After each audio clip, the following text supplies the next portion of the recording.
Hi friends, welcome to my channel story book by Aaradhya. కొడుకు పేరు మీద ఆస్తి వీలునామా రాసి తండ్రి చనిపోయాడు. ఆ తర్వాత ఆ కొడుకు తల్లిని ఒక గుడిసెలో పడేసి ఆమె అనారోగ్యం పాలైన పట్టించుకోకుండా ఆమె చావు కోసం ఎదురుచూస్తున్నాడు.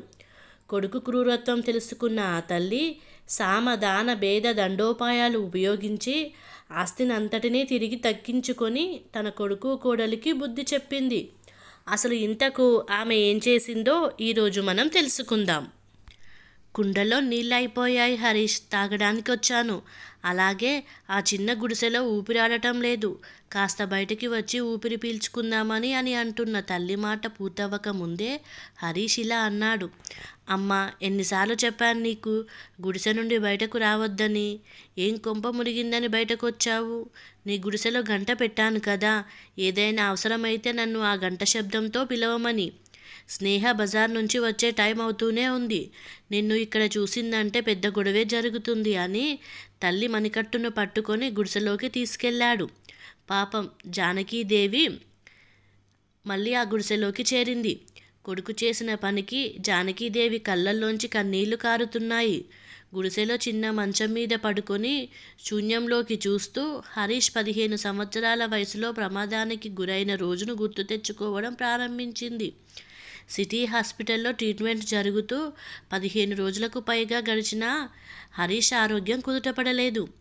ఐసీయూ వార్డు ముందు హరీష్ తండ్రి గోపాలరావు గారు ఆందోళనగా అటూ ఇటూ తిరుగుతూ కనబడిన ప్రతి డాక్టర్ని తన కొడుకు ప్రాణాల కోసం వేడుకుంటున్నాడు. మరోవైపు ఆసుపత్రిలో భర్త దగ్గరే నిలబడి ఉన్న జానకీదేవి కూడా తన కొడుకు ఎలా ఉన్నాడు అని అక్కడ ఉన్న నర్సులను అడుగుతూ ఉంది. వారితో పాటు ఆసుపత్రిలో కూతురు దీప్తి కూడా ఉంది. ఎప్పుడైతే డాక్టర్ ఐసీయూ నుండి బయటకు వచ్చాడో గోపాలరావు గారు డాక్టర్ని అనుసరించాడు. నడక వేగం పెంచుతూ అతని పాదాలపై పడి, డాక్టర్ గారు, నా హరీష్ని రక్షించడానికి ఏదైనా చెయ్యండి. నేను మీకు ఎల్లప్పుడూ కృతజ్ఞతగా ఉంటాను. నా కొడుకు ప్రాణాన్ని కాపాడండి అని అన్నాడు. డాక్టర్ కూడా ఓదార్చి, చూడండి అంకుల్, మేము మీ కొడుకు ప్రాణాలను కాపాడేందుకు మా సాయశక్తులా ప్రయత్నిస్తున్నాము. కానీ అతని పరిస్థితి ఇంకా విషమంగానే ఉంది. వీలైనంత త్వరగా ఆపరేషన్ చేయాల్సి ఉంటుంది. మొత్తం ఆపరేషన్ మరియు మందులు 5 లక్షలు అవుతుంది. మీరు డబ్బులు ఏర్పాటు చేస్తే వెంటనే ఆపరేషన్ మొదలు పెడతాం అన్న డాక్టర్ మాట విని గోపాలరావు గారు డబ్బులు ఏర్పాటు చేయడానికి శాయశక్తులా ప్రయత్నించాడు. ఎంత ప్రయత్నించినా 2.5 లక్షల రూపాయలు మాత్రమే ఏర్పాటు చేయగలిగారు. మిగిలిన డబ్బు ఎలా సమకూర్చాలని బాధపడుతున్నప్పుడు విషయం తెలిసిన అతని కుమార్తె దీప్తి వెంటనే తన భర్తకు ఫోన్ చేసింది. ఇక అల్లుడు ఆలస్యం చేయకుండా మిగిలిన 2.5 లక్షల రూపాయలను తీసుకొచ్చి మామయ్య చేతిలో పెట్టాడు. చివరికి ఆపరేషన్ సక్సెస్ అయ్యి హరీష్ని కాపాడారు డాక్టర్లు. సమయం గడుస్తూ ఉంది. గోపాలరావు కొడుకుని ఎలాగోలా ఇంజనీరింగ్ చదివించాడు. హరీష్ పెద్ద కంపెనీలో ఉద్యోగం కూడా సంపాదించాడు. ఒకరోజు తల్లిదండ్రితో తనతో పాటు పనిచేసే స్నేహను పెళ్లి చేసుకోవాలనుకుంటున్నాను అన్నాడు. మంచి మాటకారి, చురుకుదనం కలిగి ఉన్న స్నేహను అమ్మా నాన్నకు పరిచయం చేయడానికి ఒకరోజు ఇంటికి తీసుకువచ్చాడు హరీష్. కానీ గోపాలరావు జానకీదేవిలకు స్నేహ ప్రవర్తన నచ్చలేదు. స్నేహ ఇంటి నుండి వెళ్ళిన తర్వాత అమ్మాయి నడవడిక బాగాలేదు, కులం కూడా వేరే కావటంతో వివాహానికి తిరస్కరించారు. మరోవైపు స్నేహ తల్లిదండ్రులు కూడా ఈ పెళ్లిని తిరస్కరించారు. కానీ హరీష్ స్నేహలు ఎవరి మాట వినలేదు. చివరికి ఇద్దరూ పెళ్లి చేసుకున్నారు. ఇక తప్పక ఇద్దరినే ఆహ్వానించారు హరీష్ తల్లిదండ్రి. రోజులు గడుస్తుండగా అత్తామామలతో కలిసి ఉండటం ఇష్టం లేని స్నేహ రోజు ఇంట్లో గొడవ పడేది. కొడుకును దూరం చేసుకోవడం ఇష్టం లేని జానకీదేవి గోపాలరావు గారు ఏమీ అనేవారు కాదు. ఒకరోజు వాళ్ళు భయపడిందే జరిగింది. వాళ్ళ కోడలు స్నేహ అనవసరంగా గొడవ పెట్టుకొని ఇంటి నుంచి వెళ్ళిపోయింది. భర్తతో అద్దె ఇంట్లో నివసించడం ప్రారంభించింది. స్నేహ అంటే అమితమైన ప్రేమ ఉన్న హరీష్ కూడా అమ్మా నాన్నలదే తప్పు అన్నట్టుగా మాట్లాడాడు. దీని తర్వాత హరీష్ అతని తల్లిదండ్రులను కలవడానికి కూడా రాలేదు. తల్లిదండ్రి చాలాసార్లు మాట్లాడడానికి ఫోన్ చేశారు. కానీ హరీష్ ఎప్పుడూ వారికి సమాధానం ఇచ్చేవాడు కాదు. ఒక్కొక్కసారి తీవ్రంగా కోప్పడేవాడు. అల్లారు ముద్దుగా పెంచుకున్న కొడుకు దూరం కావటంతో ఆ తండ్రి తీవ్ర మనస్తాపానికి లోనయ్యాడు. ఎప్పుడూ మౌనంగా ఉండేవారు. కుటుంబంలో ఎలాంటి శుభకార్యాలు జరిగినా వెళ్ళేవాడు కాదు. జానకీదేవి, గోపాలరావు మాత్రమే ఇంట్లో ఉండేవారు. ఒకరోజు అకస్మాత్తుగా ఛాతీలో నొప్పి రావడంతో గోపాలరావు గారు కింద పడిపోయాడు. ఏం చేయాలో అర్థం కాక జానకీదేవి పొరుగున ఉండే ఆడపడుచుకు ఫోన్ చేసింది. ఇద్దరు ఎలాగోలా అతన్ని పట్టుకొని లేపి మంచం మీద పడుకోబెట్టారు. డాక్టర్ని పిలిచి పరీక్షలు చేయించగా డాక్టర్ గోపాలరావు గారికి గుండెపోటు వచ్చిందని చెప్పాడు. ఆ తర్వాత జానకీదేవి చాలాసార్లు కొడుకుకి ఫోన్ చేసినా కొడుకు ఫోన్ లిఫ్ట్ చేయలేదు. కానీ అతని కుమార్తె దీప్తికి తన తండ్రి పరిస్థితి గురించి తెలియగానే ఆమె సమయం వృధా చేయకుండా తన భర్తతో తండ్రిని చూడడానికి వచ్చింది. ఆమె వచ్చిన వెంటనే తల్లిని కౌగిలించుకొని, నాన్నగారు, మీరు ఏమాత్రం ఆలస్యం చేయకండి, మాతో పాటు రండి, మీకు మంచి వైద్యం అవసరం అన్నది. మంచి ఆసుపత్రిలో ట్రీట్మెంట్ ఇప్పిస్తామన్నది. కానీ చాలా ఏళ్ల క్రితం తన కూతురు అల్లుడు చేసిన ఉపకారానికి ఇక వారి నుంచి ఎలాంటి సాయం తీసుకోదలుచుకోలేదు గోపాలరావు గారు. దీప్తి, నేను ఏ ఆసుపత్రికి వెళ్ళనవసరం లేదు. ఇప్పుడు నేను త్వరగా కోలుకుంటాను. నా దీప్తి వచ్చేసింది కదా అన్నాడు. అల్లుడు కూడా తమతో రమ్మన్నాడు. కానీ గోపాలరావు తిరస్కరించాడు. తండ్రి పరిస్థితి మెరుగుపడటానికి, అతనికి సమయానికి మందులు మరియు ఆహారం ఇవ్వడానికి ఆమె పగలు రాత్రి కాచు కూర్చునేది. తండ్రి పాదాలను నొక్కేది.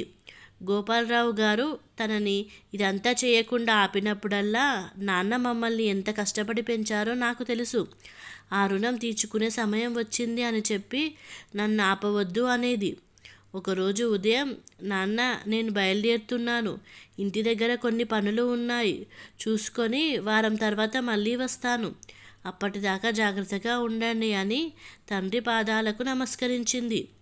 గోపాలరావు గారు తన చెయ్యి పైకెత్తి కూర్చొని ఆశీర్వదించడానికి ప్రయత్నిస్తున్నాడు.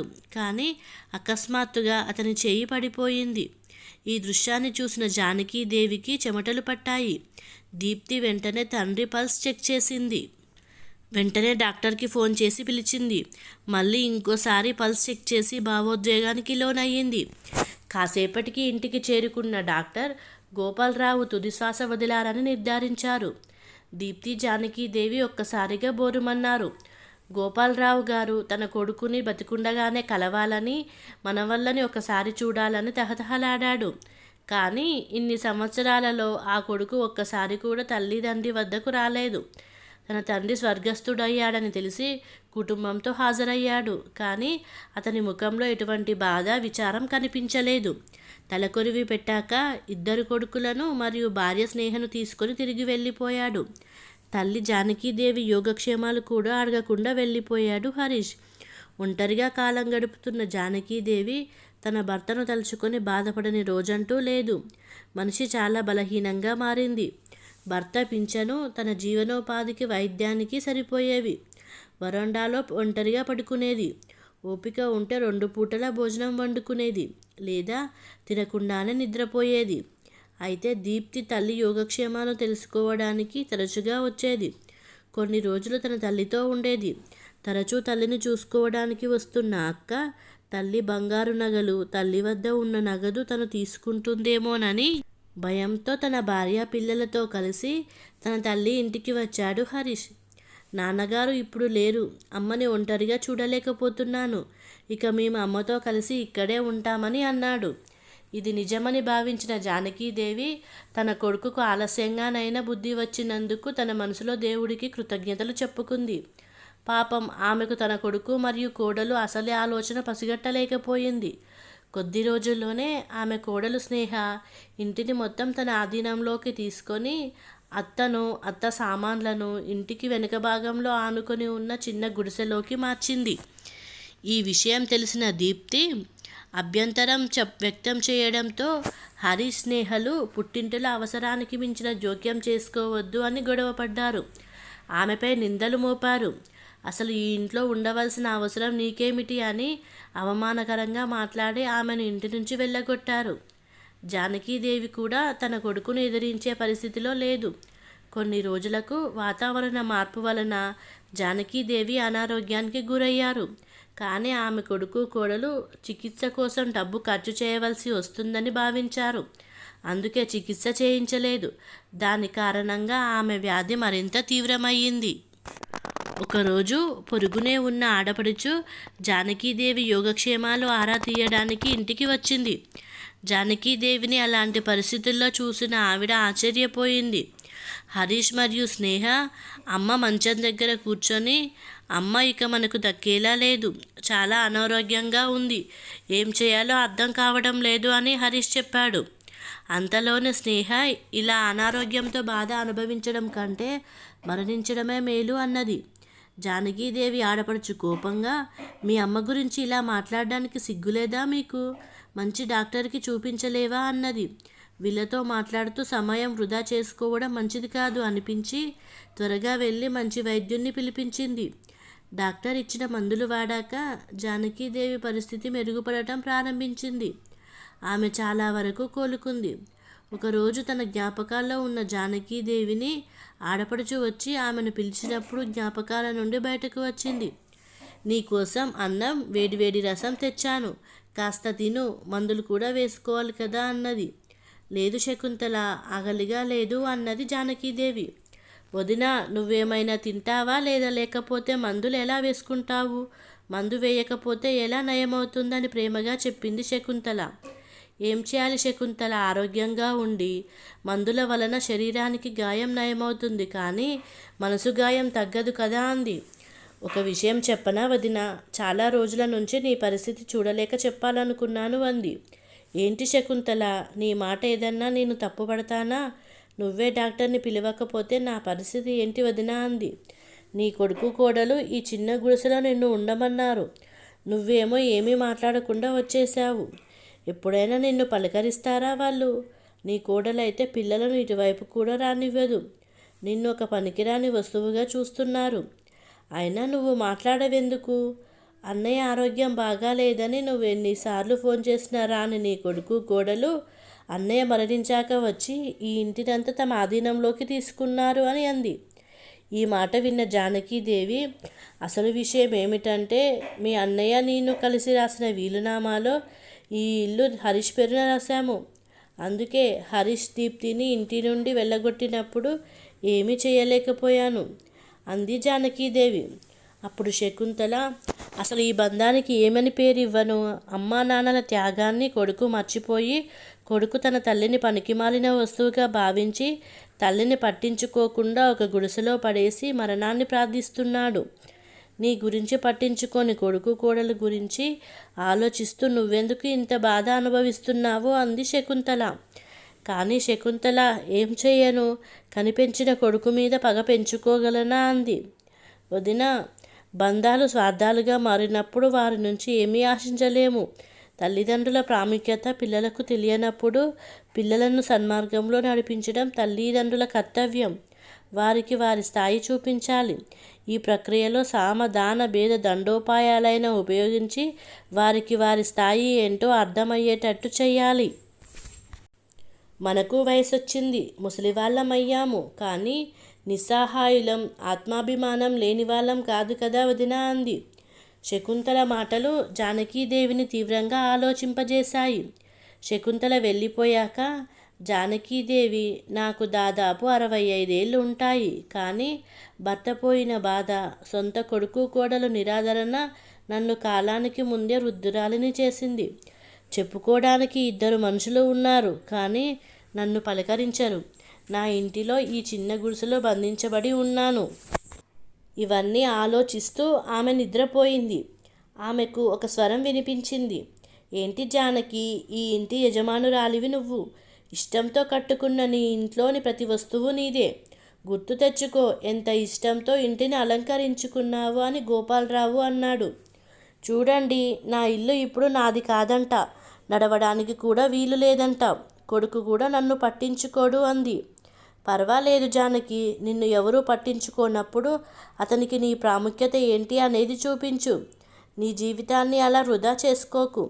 నిన్ను ఇలాంటి పరిస్థితుల్లో చూస్తుంటే నా ఆత్మకి కూడా శాంతి ఉండదు అన్నాడు గోపాలరావు గారు. ఇంతలో జానకీదేవి నిద్రలేచి ఒక్కసారిగా చుట్టూ చూడడం మొదలుపెట్టింది. కానీ అక్కడ ఎవరూ లేరు. అది కళ అని ఆమె గ్రహించింది. కానీ ఆ తర్వాత జానకీదేవిలో మార్పు వచ్చింది. ఇప్పుడు సమయానికి ఆహారం తినడం, మందులు వేసుకోవడం ప్రారంభించి కొద్ది రోజుల్లోనే కోలుకుంది. ఒకరోజు ఉదయం తన గుడిసెలో పేపర్ చదువుతున్న జానకి తల్లి, తండ్రి, పిల్లల మధ్య బంధాలు మరియు వృద్ధాశ్రమాల గురించి ఒక వ్యాసం చదివింది. అందులోని ఒక విషయం ఆమెకు ఆసక్తి కలిగించి దాని గురించి ఆలోచించడం మొదలుపెట్టింది. తరువాత తన వద్ద ఉన్న ఫోన్లో 3-4 రోజులు క్షుణ్ణంగా తెలుసుకుంది. తరువాతి ఆదివారం రోజు జానకీదేవి తన గుడిసెలో నుండి బయటకు వచ్చి హాల్లో కూర్చుంది. ఆమెను చూడగానే కొడుకు హరీష్ వెంటనే, అమ్మా, ఎందుకు బయటకొచ్చావు? ఏదైనా కావాలంటే నన్ను గంట శబ్దంతో పిలవమన్నాను కదా.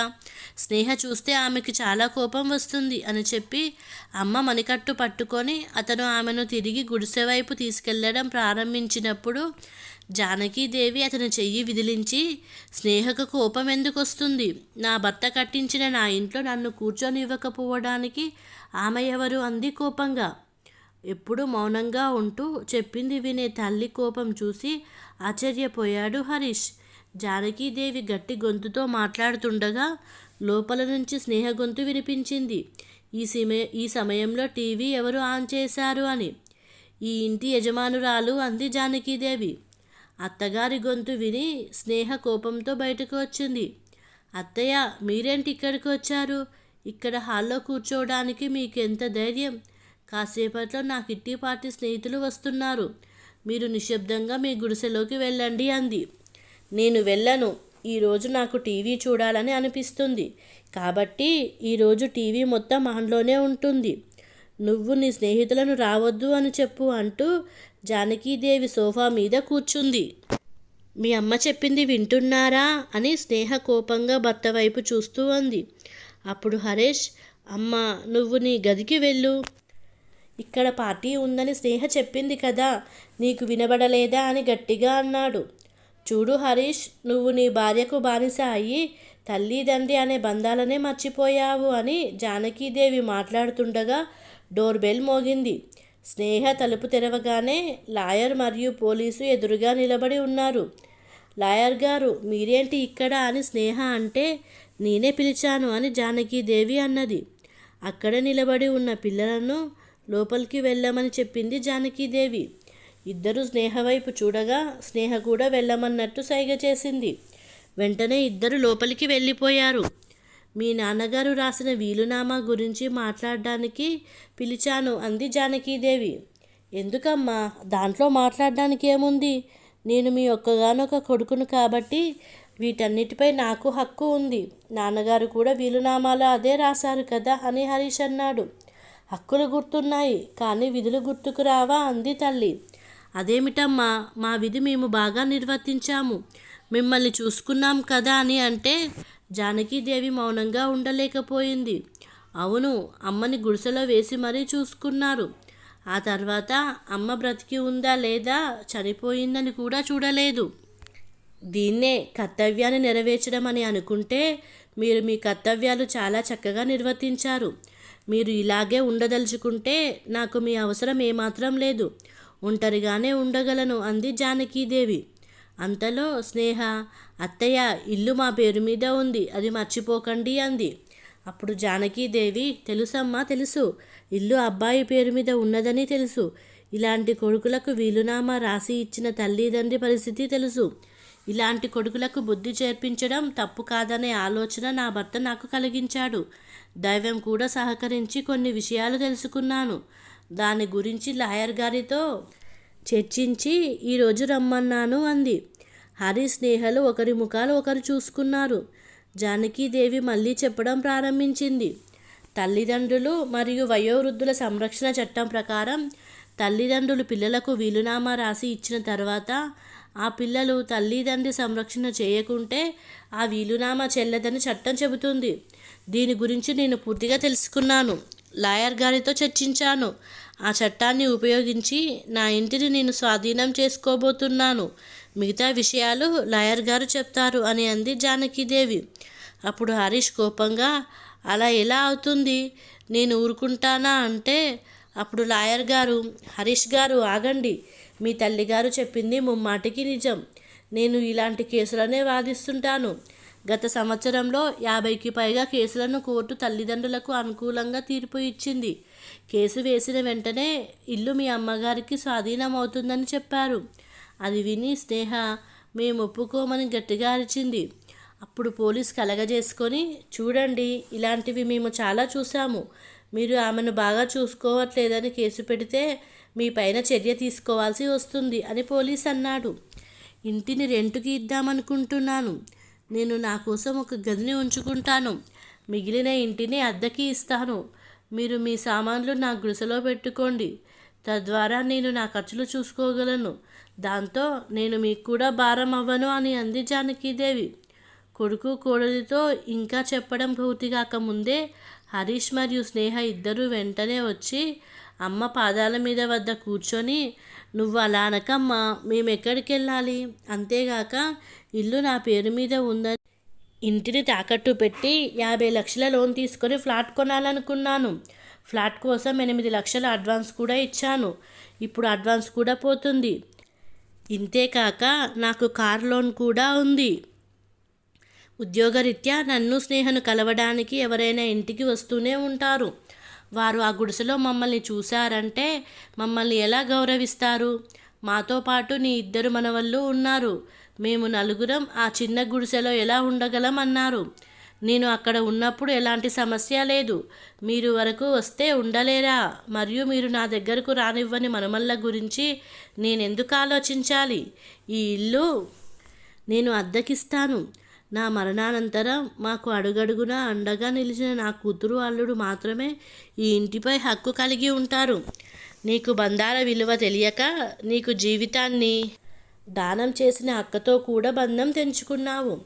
కొన్నాళ్ళ క్రితం నీకు యాక్సిడెంట్ అయినప్పుడు నీ వైద్యానికి లక్షల రూపాయలు కావాల్సి వచ్చినప్పుడు మీ అక్క బావగారు ఆ డబ్బు మీ నాన్నకు ఇచ్చి నీ ప్రాణం నిలబెట్టారు. చివరి క్షణాల్లో మీ నాన్న నిన్ను కలవాలని, మనుమలను చూడాలని తహతహలాడాడు. కానీ నువ్వు చివరి చూపు కూడా దక్కనివ్వలేదు. అయినా నీలాంటి వాడితో మాట్లాడితేనే తప్పు. సరే, అయితే నేను ఇంతకు ముందు ఉన్న నా పెద్ద గదిలోనే ఉంటాను.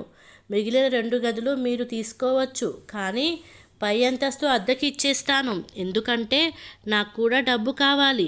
నేను మీ ముందు చేయి చాచను. ఉన్న 2 గదులు మీకొకటి, మీ పిల్లలకొకటి. ఇంకా కావాలంటే ఆ గుడిసె వాడుకోండి. ఇంకొక చాలా ముఖ్యమైన విషయం, నా కూతురు ఎప్పుడు కావాలంటే అప్పుడు వచ్చి నా ఇంట్లోనే ఉంటుంది. ఎన్ని రోజులు కావాలంటే అన్ని రోజులు ఉంటుంది అని ఖచ్చితంగా అంది జానకీదేవి.